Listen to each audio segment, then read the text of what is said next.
미래를 보는 창 JTB. 안녕하세요. JTBJ입니다.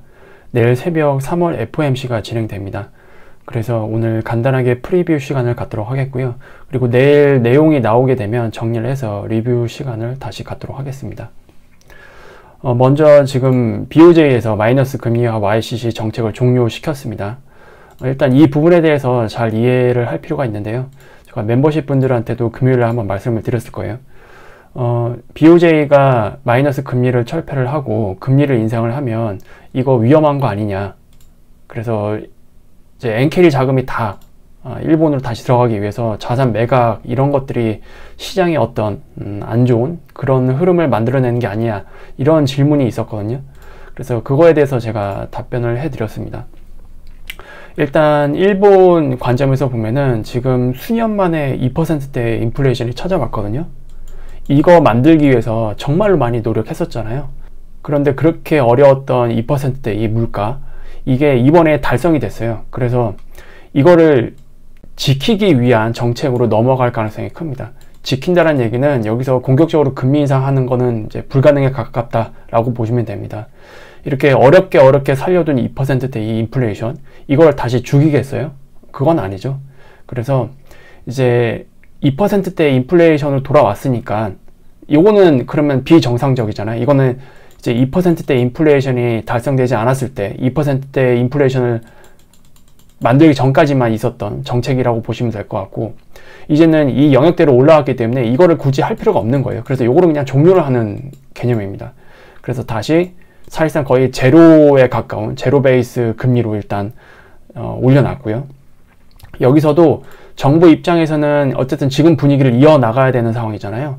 그래서 금리 인상을 여기서 추가적으로 더 한다 할지라도 한 번에 하는 게 아니고요. 그 단계마다 경제적으로 영향이 어떻게 미쳐지는지 이런 것들을 충분히 확인하고 진행할 수밖에 없는 상태입니다. 괜히 여기서 조금 더 금리 인상을 더 했다가 그게 어떤 찬물 역할을 해서 이 2%대 인플레이션이 죽으면은 이거 도로 아미타불이거든요. 그래서 이렇게는 안 갈 것 같고요. 지금 어쨌든 이제 제로 베이스, 사실상 이거는 제로 금리입니다. 이거는 상단이 0.1이라고 하지만 이 상태에서 설령 금리 인상이 더 필요한다 할지라도 충분히 확인을 할 겁니다. 충분히. 그래서 절대적인 기준에 있어서는 이거는 굉장히 완화적인 정책이거든요. 여전히 금리를 마이너스에서 이렇게 올려놓긴 했지만 굉장히 완화적인 상황입니다. 그래서 걱정할 건 없어요, 지금 상황에서. 그리고 장기적으로 보더라도 우리가 어쨌든 잠재적으로 얘네들 금리를 어디까지 올릴 것인가 라고 예상을 했을 때 이제 지금 시점에서는 그 금리 상단도 상당히 제한적이에요. 얘네가 미국이나 우리나라처럼 2%, 3% 이렇게 올리겠어요? 이렇게 못 올립니다. 많이 올려봐야 한 0.5 될까요? 많이 올려봐야. 근데 이것도 한 번에 안 가죠. 굉장히 천천히 갈 거예요. 그래서 이런 것들이 금융시장에 영향을 미치는 것은 상당히 제한적이다. 지금 상황에서는 그렇습니다. 그래서 이 정도로만 여러분들이 이해를 하시고 넘어가면 될 것 같아요. 그리고 이제 FOMC 관련해서 최근 물가 지표도 그렇고 CPI, PPI 모두 이거 이러다가 3월 FOMC 때 점도표가 좀 매파적으로 나오는 거 아니야? 라는 우려가 지금 깔려있는 상황입니다. 일단 기존 점도표 상으로는 올해 금리 인하 횟수가 3회였거든요. 그리고 지금도 여전히 패드워치에는 그렇게 반영이 되어 있는 상태이긴 합니다. 그런데 일단 3월 FOMC 때 이게 조정될 수 있을 만한 가능성이 지금 어쨌든 열렸기 때문에 이거에 대해서 지금 움츠려들고 있긴 하거든요. 그래서 이게 과연 정말로 이렇게 될지 이거에 대한 걱정이 있는데 일단 패드에서는 금리를 너무 늦게 내리기 시작함으로 인해서 발생하는 리스크, 이것도 분명히 인지하고 있다. 이거는 확실합니다. 상방에 대한, 그러니까 금리를 올렸을 때 위험도 생각을 하고 있지만 이게 지나치게 금리를 너무 늦게 내림으로 인해서 발생할 위험, 그것도 같이 생각을 하고 있거든요. 이거는 몇 번이나 계속 강조를 해왔습니다. 그래서 이런 것들을 감안했을 때 이번 3월 FOMC에서 과연 점도표를 저거를 3회에서 2회로 섣불리 내릴 수 있을까? 이거에 대해서는 약간 저는 의구심이 좀 듭니다. 그리고 6월 FOMC에서 일단 금리 인하가 첫 번째로 진행될 거다라고 지금 예상을 하고 있잖아요. 그런데 6월 FOMC 전까지 물가랑 고용지표를 확인할 수 있는 기회가 아직 더 몇 번 남아 있어요. 그래서 이게 지금 확인할 수 있는 기회가 몇 번 남아 있기 때문에 이번 FOMC 때 점도표를 바로 금리 인하를 3회에서 2회로 바로 내린다? 이거는 조금 섣부른 감이 있고요. 차라리 뭔가 금리 인하가 6월이 아니고 더 뒤로 밀려야 된다. 즉 3회에서 2회로 내려갈 수 있다. 이게 좀 가시적으로 우리가 확인할 수 있으려면 최소한 5월 FOMC는 가봐야 되지 않을까, 그렇게 생각을 하고 있습니다. 그리고 쉽게 예상할 수는 없는 상태이긴 한데, 일단 지금 FOMC에서 QT 축소에 대한 이야기, 이게 나올 예정이잖아요. 그래서 지금 점도표에 대한 우려도 좋지만 어쨌든 QT 축소에 대한 이 세부적인 이야기, 이것도 나올 가능성이 있기 때문에 이게 시장을 막 매파적으로 이끌 것 같지는 않거든요. QT 축소는 어쨌든 시장한테는 좋은 거잖아요. 비둘기적 요소인 건 확실하니까. 그리고 QT 축소를 하면서 자산 매입을 어떻게 변경할 건지도 굉장히 중요해요. 만약 여기서 QT 축소 세부안 발표하면서 만약에 기자회견 때 단기채를 매입을 늘리고 장기채를 좀 줄인다, 이런 식으로 가게 되면은 이건 또 시장이 좋게 반응할 수도 있습니다. 그래서 이런 것들을 감안을 해보면 의외로 이번 3월 FOMC는 시장이 예상하는 것보다는 조금 덜 매파적인 FOMC가 되지 않을까라고 저는 일단 개인적으로 그렇게 예상을 하고 있어요. 물론 뚜껑을 열어봐야 알겠지만. 그래서 이 내용이 이제 구체적으로 나오게 되면 내일 이제 리뷰 영상을 올려드리도록 할게요.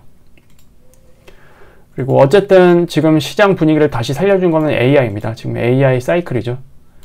엔비디아에서 이제 월등한 능력을 보여준 차세대 플랫폼, 요거를 발표를 하면서 기대감이 또 다시 부각됐습니다. 근데 문제는 여전히 시장 전체적으로 보면 지금 과열권이에요. 과열권 안에서 기간 조정 패턴으로 움직이고 있기 때문에 막 공격적으로 덤벼들기가 조금 애매한 상황이긴 합니다. 그렇다라고 해서 시장에서 완전 발을 빼고 있어야 되냐, 또 그런 건 아니죠. 그래도 어쨌든 이 과열을 기간 조정 패턴으로 시키게 되면 그것도 시장에 도움이 되긴 하거든요. 그래서 시장에서 완전히 발을 빼는 거는 조금 아닌 것 같다. 계속 이 추세는 그래도 유지되는 방향으로 바라봐야 되지 않겠느냐, 그렇게 생각을 하고 있습니다. 그리고 코인 시장은 이제 과열을 시키는 조정이 지금 발생했죠. 마찬가지로 코인 시장도 이대로 끝나지는 않을 겁니다. 뭐 이대로 끝나면 외봉으로 끝나는 건데 그건 사실상 말이 안 되고, 코인 시장도 지금의 이 과열을 시키는 건강한 조정이라고 보시는 게 맞을 것 같아요. 그리고 금일 코스피에서 굉장히 강한 흐름을 만들어냈습니다. 삼성전자가 주도를 했죠. 근데 문제는 이거예요. 환율이 요지부동입니다. 보통 이렇게 코스피가 강하게 올라가게 되면 환율이 떨어져 줘야 되거든요. 근데 지금 환율이 요지부동이라는 거는 결국 FOMC 경계감이 좀 섞여 있는 게 아닌가, 그렇게 생각을 합니다. 지금 이 환율 시장을 보면은 지금 역의 환율에서도 윗꼬리가 안 달리고 있어요. 계속 이렇게 꽉 채워져 있죠, 지금 환율 자체가. 그래서 이 환율이 만약에 이렇게 내려올 거라면은 FOMC에서 뭔가 환율 하락 모멘텀이 나와야 돼요. 그래서 환율 시장에서는 여전히 경계감을 좀 가지고 있다, 이렇게 보여집니다. 그러면 결국 우리나라 코스피도 오늘 강했다 할지라도 내일 FOMC 결과에 따라서 확 꺾일 수도 있거든요. 또는 미리 내일 있을 FOMC에 대해서 어느 정도 선반영이 됐다라고 한다면 내일 좋은 내용이 나온다 할지라도 내일 오늘만큼의 상승은 안 나올 수도 있어요. 차라리 뭐 갭상승이 나왔다가 쭉 다시 밀리는 흐름이 나올 수도 있습니다. 그래서 어쨌든 우리나라도 지금의 이 기간 조정 패턴을 깨고 이제 추가적인 랠리가 나오게 되려면 환율이 해결이 되어야 됩니다. 하지만 지금 환율이 해결되는 상황이 아니기 때문에 계속 조심스럽게 보는 게 맞을 것 같습니다. 그래서 어쨌든 FOMC 체크 포인트는 세 가지 정도 될 것 같아요. 점도표는 다 알고 계시죠? 점도표 중요성. 그리고 QT 축소 세부안, 어떻게 QT 축소를 할 건지, 자산 매입은 어떻게 조정할 건지, 이게 또 두 번째로 중요할 거고요. 그리고 세 번째는 SEP가 나오게 되잖아요. 근데 그 중에서도 물가 전망치가 어떻게 되는지, 저번 점도표보다 좀 매파적으로 전망치가 바뀌는지, 이것도 추가적으로 봐야 될 것 같습니다. 그래서 내일 FOMC 체크 포인트는 요 세 가지 정도로 여러분들이 보시면 될 것 같아요. 오늘은 이렇게 좀 간단히 마무리하도록 했고요. 내일 리뷰 영상 때 다시 뵙도록 하겠습니다. 감사합니다.